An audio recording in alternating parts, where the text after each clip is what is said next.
Hi everyone, I'm Deborah. I'm an alcoholic. Hi, Deborah. See, I have a reputation no matter where I go. So my home group is the Happy Destiny group of Alcoholics Anonymous. We meet Tuesday nights at 8 o'clock and Thursday nights at 7 o'clock in Durham, North Carolina. If you're ever up that way, then please come by and see us. We'd love to have you.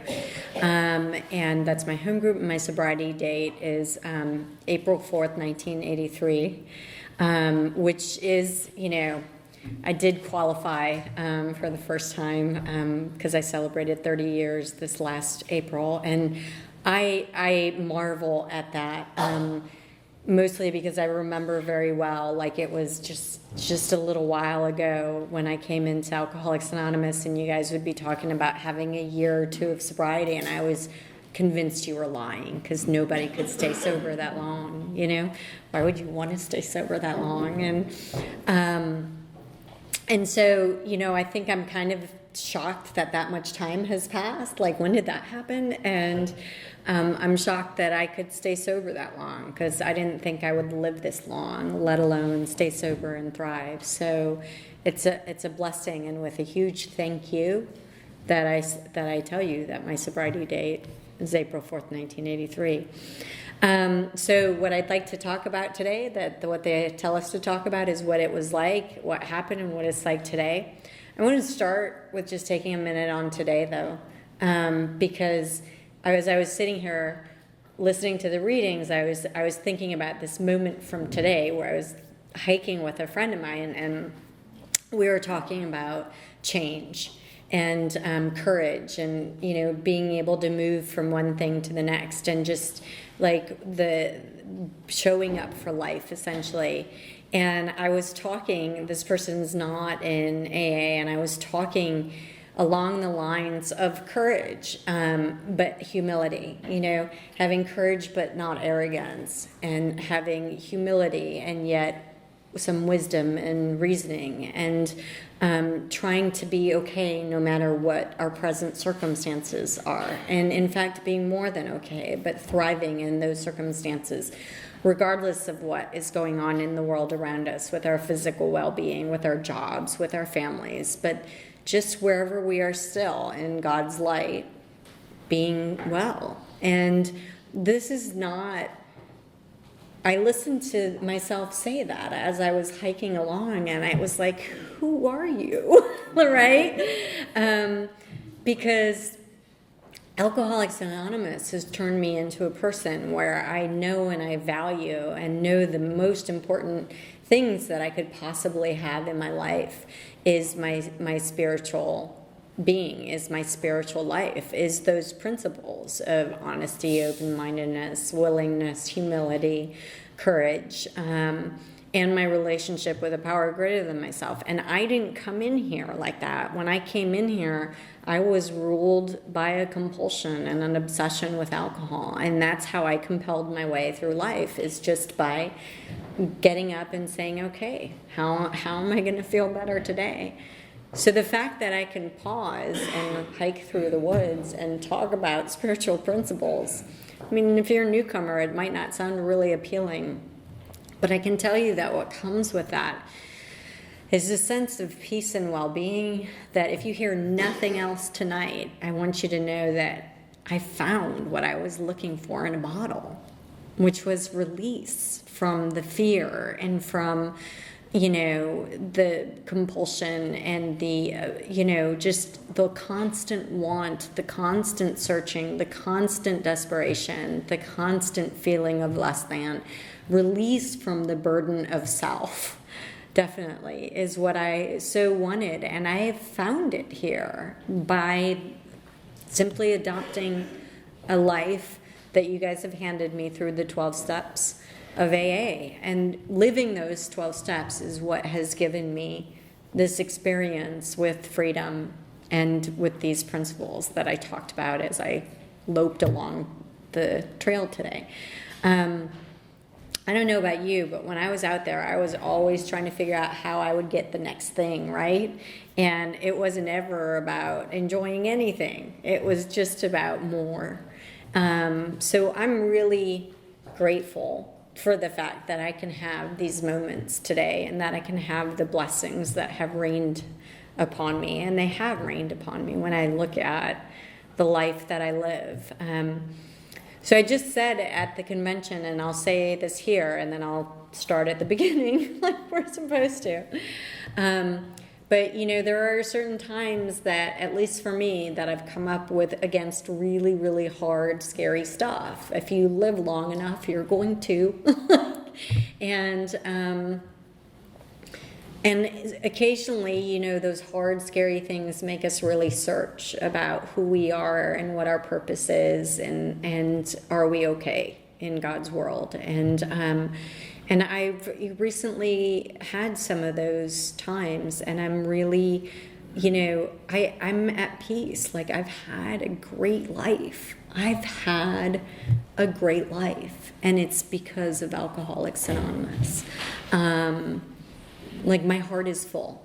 And I just want to say that. I want to start by saying you guys have given me the most amazing life. I certainly didn't come to AA this way.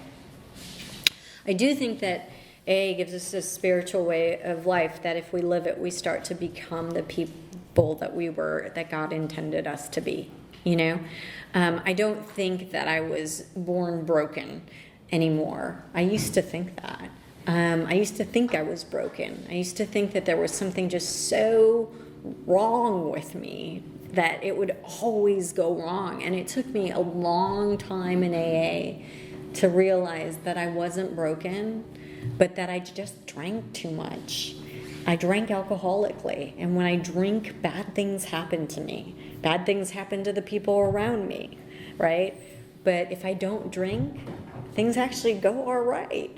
And it's as simple as that when I put alcohol into my system, I change, and I can't predict what I'm going to do, say, what's going to happen, what I'm going to steal from you, what lie I'm going to tell you. I change. And so if I stay sober, though, those things don't happen.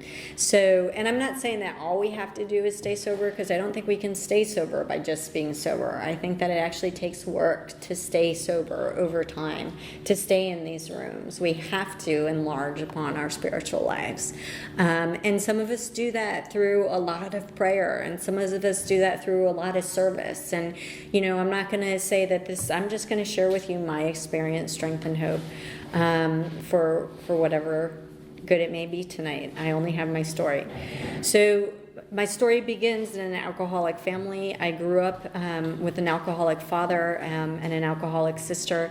I say that not to blame them. They probably will find there's a genetic piece to this. So many of us have alcohol in our histories, but frankly, who cares? What really matters is that I have it. And what am I going to do about it? Like, knowing where it comes from really isn't going to keep me sober. But the reason I bring that up is because I understood really early on what alcohol could do to people and how it could rob them. I grew up in a very angry, scary house. I was scared a lot. And I never intended to become alcoholic. I didn't want to be like my dad. I didn't have... I had a lot of, I remember early on losing respect for him, which is so very sad because he was suffering from alcoholism. But I just lost respect because of, his inability to show up essentially and be a parent. And it was a painful place. But I didn't want to be, and obviously I stand before you, and so that plan didn't work out. But I had no intention of drinking alcoholically. I had no intention of stealing from you. I had no intention of lying to you. I had no intention of doing the things that I did or letting the things happen to me that happened to me. It wasn't my plan, but because I suffer from the disease of alcoholism, many of those things happened. And I can't just write everything off. I actually have to take responsibility for the things that I did and said and endured. And I do take responsibility for those things, but I also know that I don't want to suffer them anymore. So if I don't, that means I have to stay sober.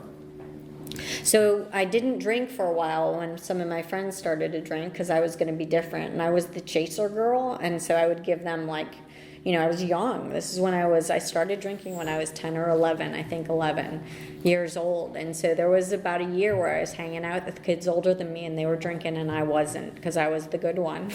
My poor mother. And my sister started to drink and get into other substances. And I said, I'm not going to be like that. But, being the chaser girl gets really boring. And people are getting drunk and they're having a good time. And I kind of wanted that. I wanted what looked like release and freedom from care. And I wanted to be at ease. And they all seemed to be having a really good time. So I decided I was different. And I wasn't going to be like my dad or my sister and, that girl. And I began to drink. I decided, well, I can handle this. I'm smarter, I'm brighter, I'm whatever, I'm shorter, I'm smaller, whatever. I found a way and I began to drink and oh my God. Like, I don't know about you guys, but I didn't do social drinking at all. Like, at all. It was like a moth to the light. As soon as alcohol hit my system, it was, it was perfect.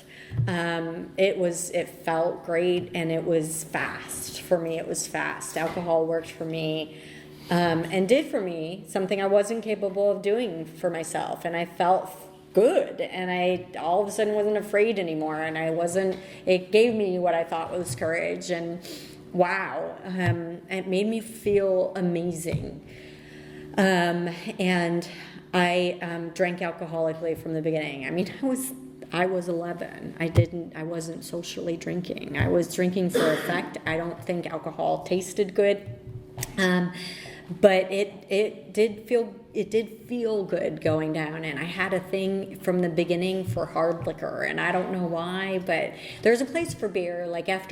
So I think the reason I had such a thing for hard liquor is, first of all, it works fast, and you don't have to drink as much, right? And it burns going down, and I loved that sensation, and I could get drunk really fast, but also because we stole to get our alcohol. I was not of legal age, and so we would steal from the liquor cabinets. This was back, when there were liquor cabinets in every house with those big gallon jugs of it was beautiful, right? None of this little stuff. It was alcoholic size. I always think it's funny when you go to anniversaries and there's plates this big. It's like, oh, that's an Al-Anon plate, right? Because we don't do this. We do this, right? And so we would steal. And we would put all the hard liquor together. I mean, awful stuff like whiskey and vodka and everything mixed. They were called suicides for a reason.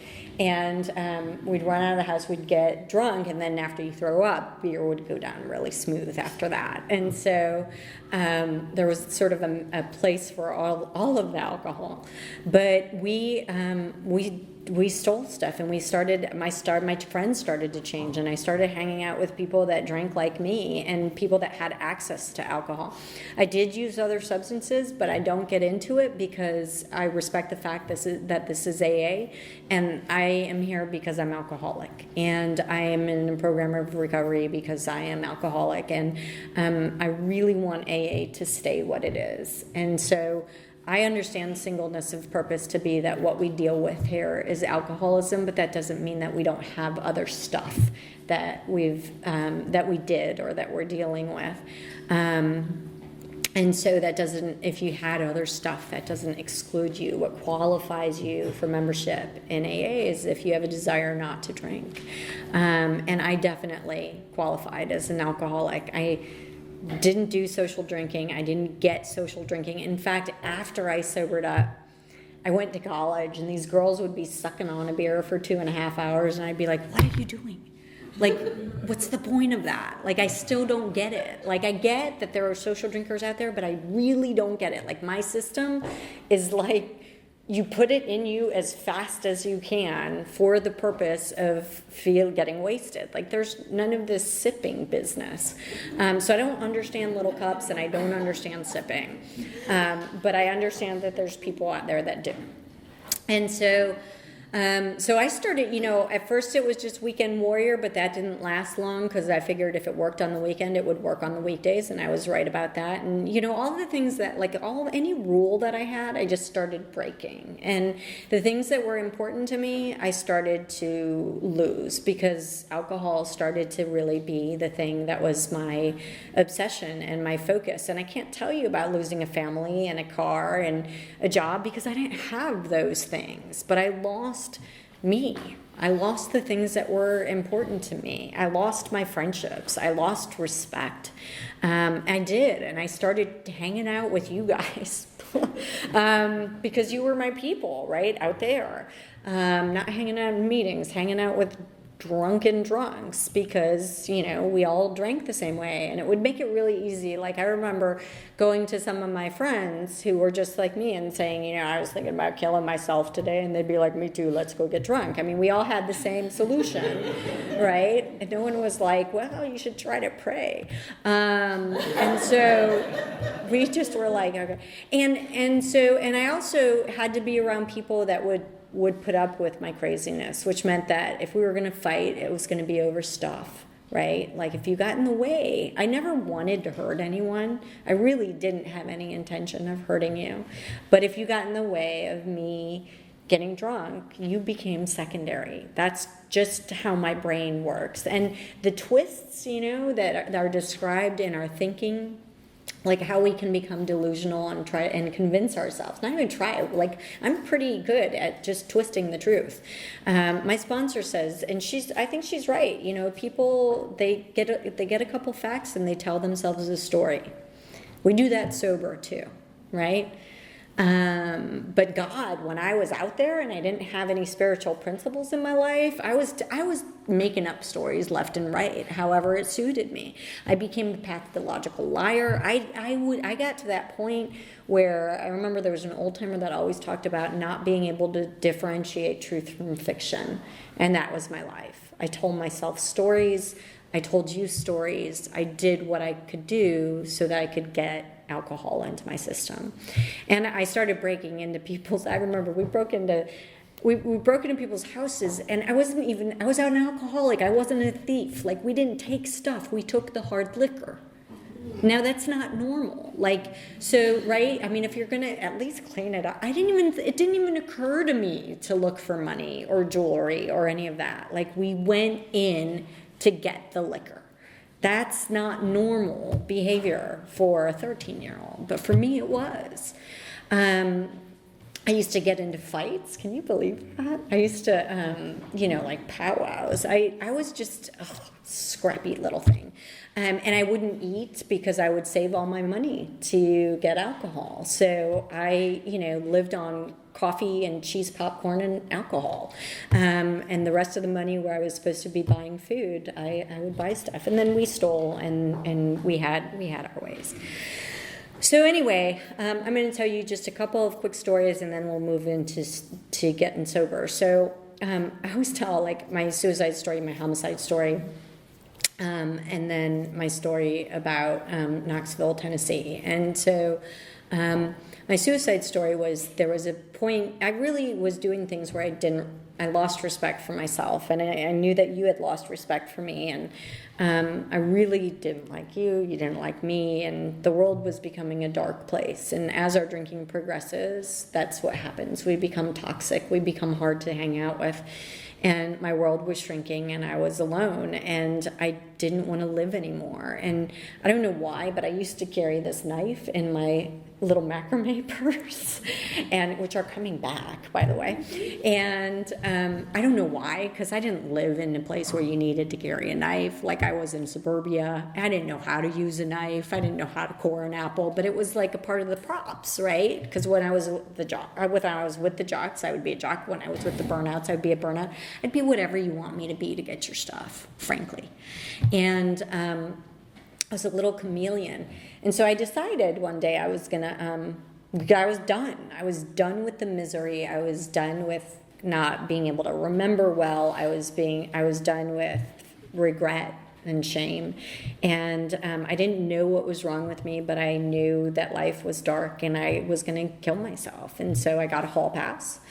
and to go to the bathroom, and my intention was to slit my wrists. And I didn't tell him that. I just said I need to go to the restroom. And I went down and I started looking for that knife and looking for that knife and looking for that knife, and it just wasn't in my purse. And I started getting agitated and angry, because when we're alcoholic and we're crazy, like, right? Damn it, I want to kill myself, right? And I couldn't, and I was looking, I couldn't find it. And in the end, my mother had taken the knife out of my purse, because she would occasionally go through it and take out the inappropriate stuff. And she saved my life that day. But I didn't get that, because with my twisted thinking, I moved into my reactive indignation and rage. And how come she doesn't trust me? There wasn't a trustworthy inch on my body. But, it was just another reason to drink. And off and running I was. And then I'm going to skip my homicide story just for time, but I did almost kill one of my girlfriends, because I had a slight psychotic break and thought she was the devil. And that occasionally happens to us. And I pinned her down. And I actually, I look at the news sometimes and I think about, actually I ride bikes now, not seriously. Like, I have this great bike that I like, and I ride a couple miles. I don't really know what I'm doing, but I love to ride, right? And there's this bicyclist in my neighborhood that was just killed. Like, he was known as the guy to go to when you have a bike problem in the neighborhood. Like, so sweet, so awesome, and good guy. And he was killed. And it turns out that he was killed in a hit and run accident where the driver turned himself in the next day, and he had been driving under a suspended license, a license that was suspended under DUI. And he was probably drunk that night. And it makes me pause, because he's probably one of us, So what I'm capable of is really causing harm. And I'm grateful today that there was that moment where another girlfriend intervened, where I didn't take the life of my girlfriend, because for that moment I had every intention to. And so I really can't predict what I'm going to do or how I'm going to carry myself. And I certainly... today I have a career, I have a profession, I'm respected in my field, I have kids, I go to their school, I have parent-teacher conferences, I do what normal people do, which doesn't sound that exciting, but when I think about the fact that I used to break into people's homes, and I used to, get hall passes to kill myself or pin my girlfriends to kill them. That was normal everyday life for me. That was okay. That wasn't abnormal. That was the adventure of the alcoholic day. And I don't want to live that anymore. I want to laugh with my kids. I want to go on a bike ride. I want to go for a hike and talk about courage. Those simple freedoms for me are my life. And that's really what I want. Everything else is just extra gifts, right? So anyway, I was suicidal, I was homicidal. Every day was about waking up and, okay, where am I going to drink? How am I going to drink? And my sister by then was out of the house drinking. My dad was out of the house drinking. It was just me and my mom were left. And I remember... so this is the last drinking story I'll tell you, is that I was going, I think it was 1982, so it was the year before I sobered up, and I was 14, and it was the World's Fair, and some of you might remember it was in Knoxville, Tennessee, and they built that big ball on top, which I think was the world, but I'd never really found out. I was that whole trip was just one big in and out of blackouts. And I lived in Cleveland, Ohio, but my girlfriend had moved to Florida, so I was traveling with her family up to Knoxville, Tennessee. And it was just one drunk after another after another. I can't tell you what we stopped or what we did other than fighting over the last cigarettes and, the drunken escapades. There really wasn't a whole lot in between. And In one of those evenings, and I don't think it was in Tennessee, I think it was in Kentucky, but I'm not sure. I had one of those in and out of the blackout. I used to call them grayouts or brownouts. They're like those horror movie TV commercials that you see now where it comes in and out to scare you, right? And it was sort of like that. I'd remember part of it and go, oh my God. And then it was kind of bitter not to remember the rest, right? Because it was,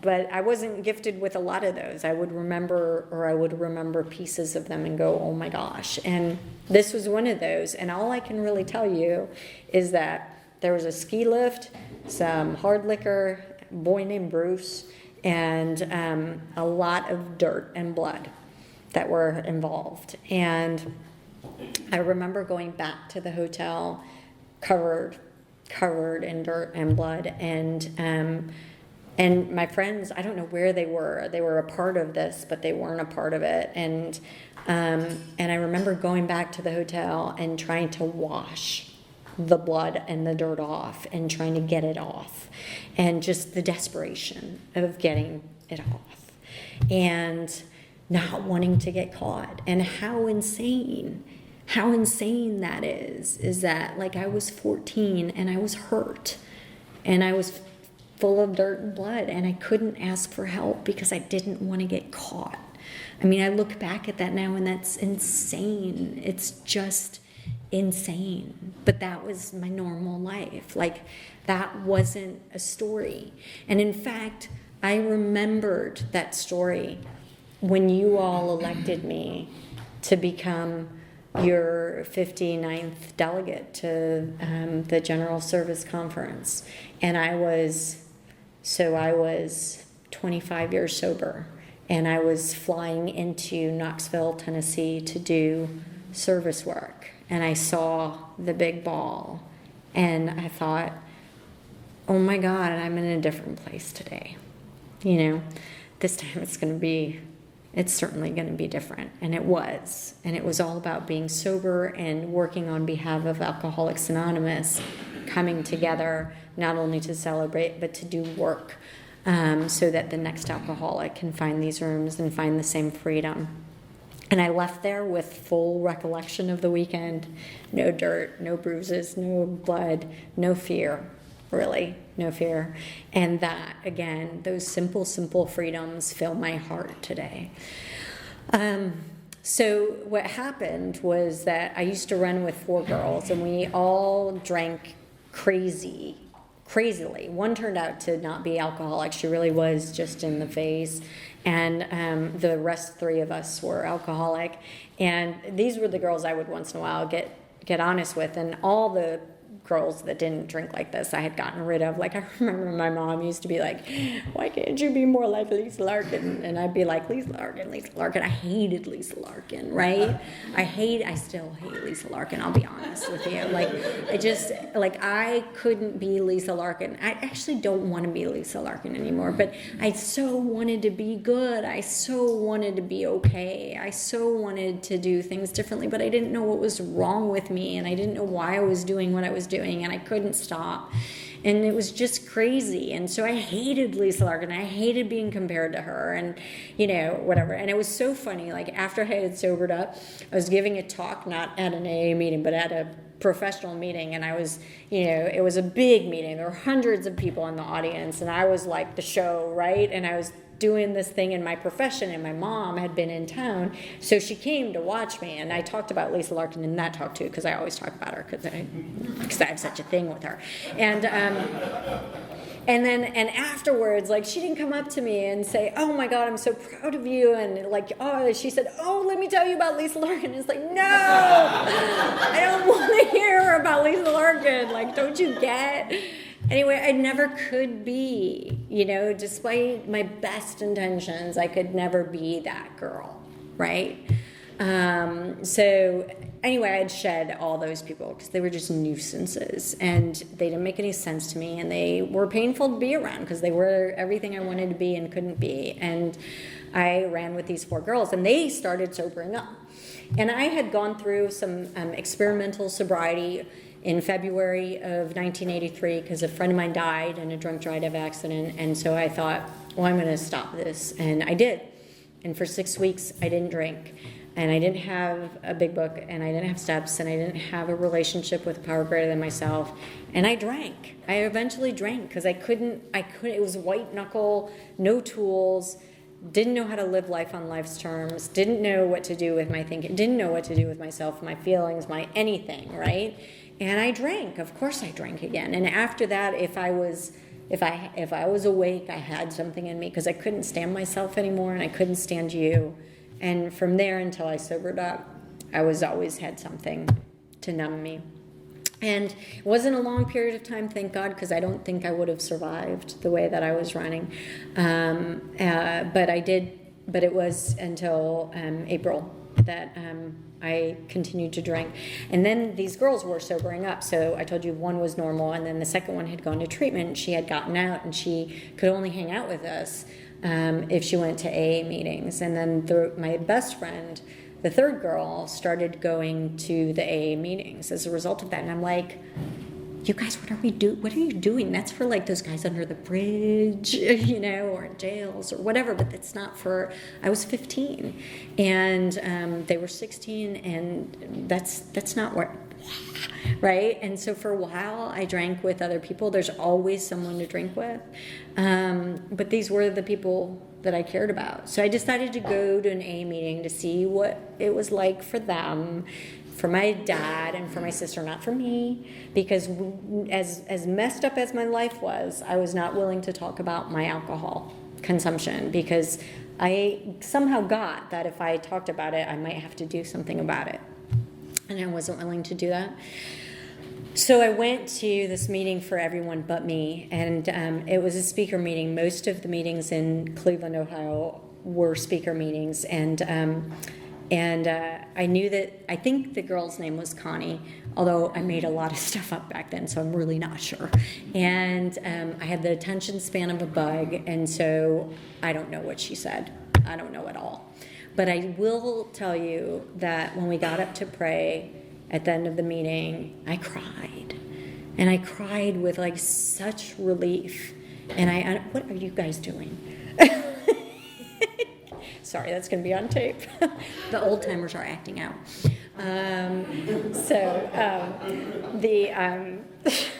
Sorry, I digress. Where was I?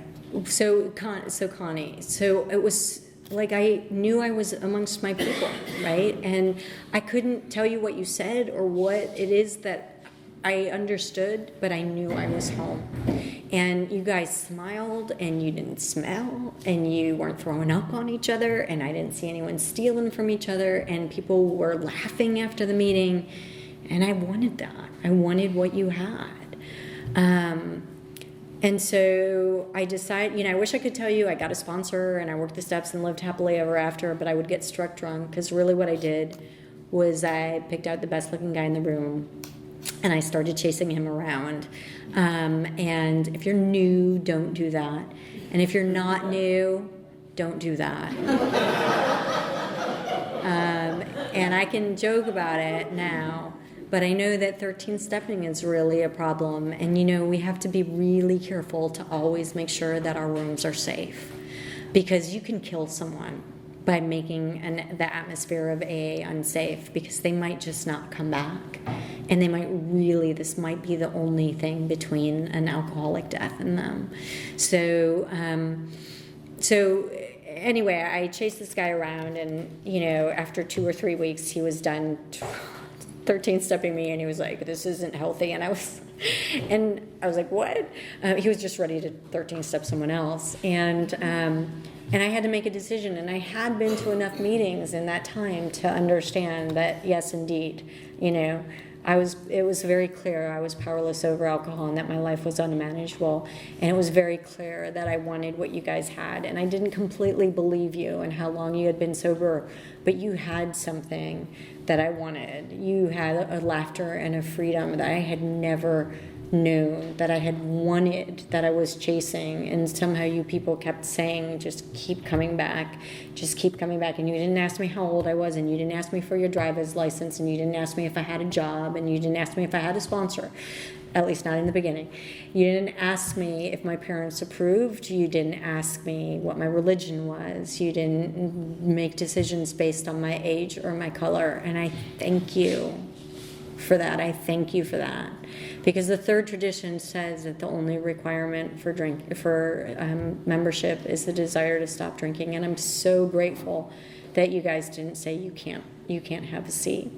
And I was awful. And the old timers and young people had these old timer young people wars, and the old timer would say, I spilled more beer on my tie than you ever drank. And we'd say, well, we got the alcohol in us, not on us. I don't know about you. And so, it was just this sort of friendly and sometimes not so friendly bantering. And they would say, sit down and shut up and take the cotton out of your ears and put it in your mouth. They were like a little rough in Cleveland, but they were serious. And they said, don't mess this up for those of us that want it, because there's plenty of us that need it. But this is for those that want it, and don't mess it up. There's the door. Don't let it hit you in the as you walk out. And so, they were serious about Alcoholics Anonymous. And so I sort of did it my own way, and then found myself a little bit over a year sober, ready to actually drink, because I was doing it my way. And that's what I think is so funny about AA. Like, we are the most obnoxious people on the face of the earth. We're dealing with a fatal illness, one that clearly kills us left and right. And instead of saying, okay, here's this way to be sober, what do I need to do? We start saying, do I really have to go to 5 meetings? Can I go to 2? Maybe one on Tuesday and Saturday before my program, Like we're just kind of obnoxious that way. Like, we're going to do it our way. And somehow we stay sober despite us, through, I think, sponsorship and a loving God. And so after that year, I had to make a decision, and I either had to start really... and so for some people, that free ride is a couple weeks, and for some people, it's a couple years. You just never know when it's quite going to work out. And I was really hurting in sobriety, and I know there are people in this room that are exactly where I was that day, where I just felt despair and in sobriety. And the old timers got hold of me and said, it's time to go through the steps as they're written in the book, because this is what's really going to keep you sober. And they took me through the first 164 pages of the book. I had a big book old timer, I had a principles old timer, and I had a story old timer. And these guys changed my life. They changed my life. And my big book old timer would say, read 2 pages a day, not more because you're not smart enough, and not less because you're lazy. And he would quiz me on those 2 pages, and he'd say, what is our code? And I don't know, and I'd have to go look it up, and it says love and tolerance is our code. It didn't feel a lot of love and tolerance, but okay. And so I started learning about the steps, and I started learning about how important having a higher power was, and that lack of power was my dilemma, and that I wasn't broken, but that I suffered of a spiritual malady, and that my body and my mind was sick, and that the only chance that I had was to turn my will and my life over to the care of God as I understood him. Now, I believed in God, but I didn't think he'd have anything to do with the likes of me.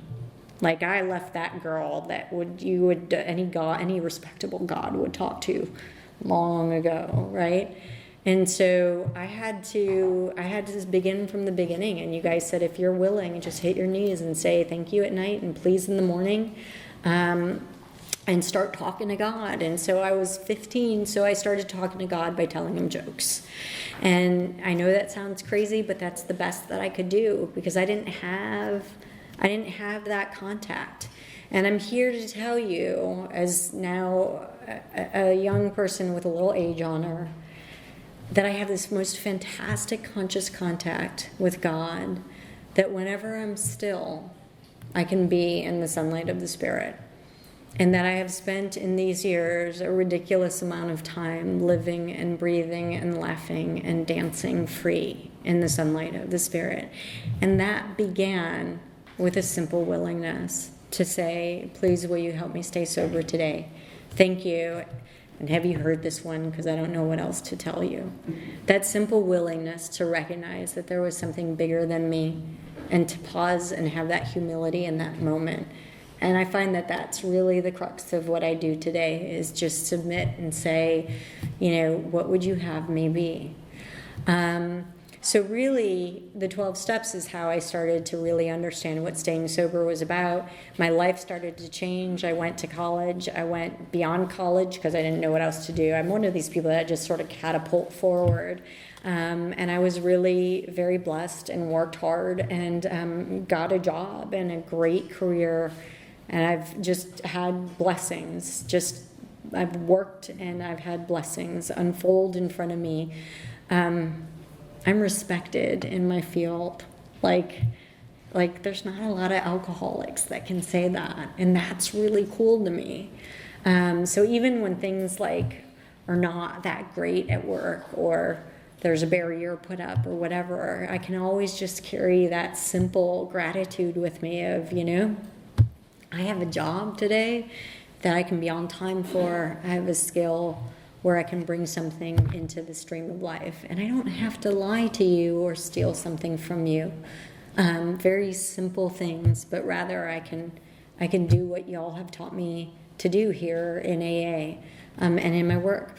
And so faith has been important, gratitude has been important, and the third thing that I always talk about is service, because at somewhere along the line I realized that service, if I'm busy working on behalf of you or a little person or AA, then I'm not busy with me. And really, the less time that I spend thinking about me, the more spiritually fit I am, and the better person I am, and the better I feel about my life. And so in the beginning, the way that AA taught me that was by giving me jobs and teaching me that it was an honor to push the mop at the end of the meeting. And I know that there are some new guys and gals in here that are like, how is that an honor, But it really is an honor because it's that service that sets us free. And there used to be, we used to have 8 home groups and set them all up early and tear them down and fight over who got the mop, because it really was I have a responsibility to my home group. I have a responsibility to AA, and I might not respect myself enough to show up for whatever, but I respect AA enough. And if I make a commitment to AA, then I have to keep it, because I might be the only part of AA that someone else sees. And so if I'm going to say I'm going to go into a jail, or if I say I'm going to show up at a treatment meeting, or if I say it, then doesn't matter how I feel. We're not about how we feel here. We're about staying sober. And staying sober isn't necessarily about feeling good all the time. It's about not putting alcohol into our systems and learning how to live in a way that sets us free so we don't have to. And so we used to fight over the mop. And then I started learning about general service, and general service is our third legacy. Service is our third legacy, but people always everybody knows about the 12 steps. Some people know about the 12 traditions, which are designed to keep the groups together. And then we have 12 concepts of world service that help us to make sure that world services for AA gets done. So we publish our own literature. We have pamphlets that are uniform. If I go to Texas, I'm going to get the same big book. I'm going to get the same literature. Those alcoholic Texans are getting the same thing that we're getting here, and there's something that actually does that. And while I have a responsibility to my home group and my family, I also have a responsibility to AA as a whole. And there are alcoholics today that don't have AA right down the street, and so our job isn't done, essentially. And it's not about some great evangelical project. It's about simply that if you love something, if AA has given you the gift of knowing how to love something or someone, and hopefully it's not just you, but that has extended to outside of you, then you know that there are alcoholic babies being born everywhere, and they deserve the same chance of sobering up that you and I so easily had, whether you got it through someone bringing it to you, or you looking up or making that call or seeing that PSA, that commercial, or hearing that radio. There are countries where AA doesn't exist and people are dying. And I've been to places like this and then gone back after AA was planted. And I'll tell you real quick, because this kind of is one of the illustrations of service to me. I went to Hungary, where my family is from, before AA was born, and I was 2 years sober, and I was thinking, how do people get sober here? Like, just think about that for a minute. Like, if that's where you had your moment of clarity, there would not be AA. And then when I went back, I was toting my big books over there and everything else, and I walked into a meeting, and they had big books in Hungarian. They had literature in Hungarian. They were talking about steps and God and the traditions that I had nothing to add. And some of you know me, that's pretty rare, right? Because AA had been planted. And so a part of World Services is to make sure that everyone, and that we don't become something that we aren't, which we could do because, we're schemers and, we have a way of doing that. So keeping to our traditions and protecting Alcoholics Anonymous. And if you read the 1941 Jack Alexander article reprint, that's one of our pamphlets that was written in a newspaper, in 1941, it sounds much like an AA meeting today. And part of what helps us to stay what we are those World Services. And so I got involved in being a GSR, and I got involved in being a DCM, and then I served at the area level, which is North Carolina, Area 51. I was the secretary. Never been so excited to type in my life because I was doing it for AA. There's no greater privilege than bringing the best of who you are to the table for the organization that saved your life. And that's why I would love to do it. I also had a family, and in fact, every time I was elected to a position, it seemed like there was another one born. I have 5 kids. I do everything alcoholically. And I had my stepson. I married the hot roofer. I had my and with him we had a family of 5, and we're not together anymore. But we gave life to this beautiful family, and I'm grateful for that. And I had my stepson, and then when I was a DCM, my first biological was born, and I knew love like I'd never known it before. And then my second biological, my third child, was born, and my husband at that point, who was an alcoholic, said, really, that's it. And I was like, why not have more? Like, that's what you do, right? Who cares about the little plates? We want the big plates. And so I was trying to have more. And then my sister, who I told you was one of us, accidentally OD'd. And there was she had an 18-month-old girl locked in the back room. That's how she used to keep her safe. And she survived the 5 to 6 days it took for them to find my sister. And it wasn't like she was off somewhere. She was right in her apartment. But nobody comes around people who drink like we do, right? If I'm gone for 5 minutes sober now, people look for me. But back then, when we're drinking, people don't come around. And so it had been 5 or 6 days, and somehow that little girl survived. So then I had 4. And then that was really supposed to be it, but y'all elected me alternate delegate. And so then baby Chance was born, and that was like God blowing me a kiss and whispering, here's one more. I know you love the babies. And laughing with them, being of service to them, enjoying just the sweet moments of being sober with my children, knowing that they like to be with me, that they want to play, that they feel safe, that I haven't robbed them of that through my own drinking. And not because I'm awful, but just because I would if I was drinking. They all owe that to you. We all owe you an incredible debt for simply having a sober house. And then you all elected me delegate to the General Service Conference, and for 2 years I was North Carolina's delegate as we were doing the business of AA. And that was one of the greatest honors and privileges of my life. I could not have been happier to do the work that I did for that cause. It was an honor. It was a privilege. It was hard. But I would do it again in a heartbeat. in a heartbeat because it was for AA, and I'm so grateful.